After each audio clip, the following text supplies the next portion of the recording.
किती सरकारी आकड्याप्रमाणे माझ्याकडे आहे, उपलब्ध अनेकांकडे आहे, किती मुलं कोकणी शिकत होती? 314. आणि मराठी किती मुलं शिकत होती? 73,827 मुलं ही मराठी शिकत होती त्यावेळेला. त्यावेळेला अन्याय केला मराठीवर. मराठीची भाषा पोर्तुगीज पार्लमेंटमध्ये संपूर्णपणे पास केली आणि दुर्दैवाने आपल्या लोकांनी ती फेटाळून ठेवली. वर्तमानपत्र एक देखील धड चालत नव्हतं त्यावेळेला, एकही नव्हतं कोकणी. मराठी 5 वर्तमानपत्र त्यावेळेला होती आणि बाहेरून केसरी, मराठा वगैरे ही जी यायची ते नवशक्ती, ही सगळी वर्तमानपत्र 12 वर्तमानपत्र बाहेरून यायची त्यावेळेला. 1987 झाली, परंतु मराठी राजभाषा झाली नाही. 11 तालुके आहेत आपले. त्या 11 तालुक्यात 180 ग्रामपंचायती ज्या आहेत त्याच्यापैकी 120 ग्रामपंचायतींनी मराठी हीच राजभाषा व्हायला पाहिजे म्हणून ठराव दिले होते सरकारकडे. तरी मराठी राजभाषा झाली नाही.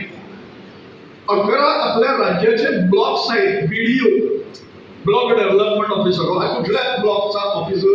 त्या ब्लॉकचा. म्हणजे तालुका स्तरावर एक ब्लॉक आहे. 11 पैकी 8 ब्लॉक्सनी गटांनी मराठी राजभाषा झाली पाहिजे म्हणून ठरवले, एकमताने संमत केले. हे सगळं असताना देखील वाचन कुठलं होतं? सेंट्रल लायब्ररी म्हणून सरकारची जी पणजीला आहे अधिकृत मान्यता प्राप्त, त्या लायब्ररीमध्ये पुस्तकं वाचण्याची जी हे आहे, कोकणी किती पुस्तकं वाचली जात होते त्यावेळेला एका विशिष्ट काळात, त्याच्या 13 पटीने अधिक पुस्तकं ही मराठीतून वाचली जात होती. प्रकाशन किती पुस्तकं प्रसिद्ध होत होती कोकणीची आणि मराठीची, तर कोकणीच्या 18 पटीने अधिक पुस्तकं ही मराठीतून प्रकाशित होती.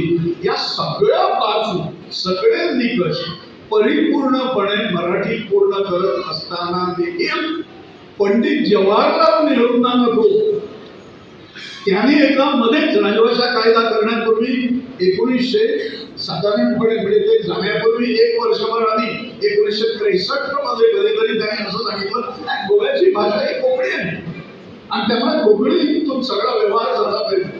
आणि लक्षात ठेवा, पहिलं वर्ष जे आपल्याला पोर्तुगीज गेल्यानंतर त्या पहिल्या वर्षात आपल्याकडे लोकशाही नव्हती, लष्करी सत्ता होती. पहिल्या 1-1.5 वर्ष लेफ्टनंट जनरल KP कॅन्डेट नावाचे गृहस्थ आपले गव्हर्नर होते, तेच सगळा राज्यकारभार चालवायचे. त्यांनी 2 नियम काढलेले सचिवालयात उपलब्ध आहेत. ते जवाहरलाल नेहरूंच्या सूचनेनुसार काढले. त्यांनी एक सर्क्युलर काढला की सगळ्या मराठीतून चालणाऱ्या शाळा ज्या आहेत आणि पोर्तुगीजमधून चालणाऱ्या शाळा आहेत त्या कोकणी केल्या पाहिजेत. हा एक सर्क्युलर KP कॅन्डेटने आपण मुक्त झाल्यानंतर काढला. दुसरा सर्क्युलर जो काढला तो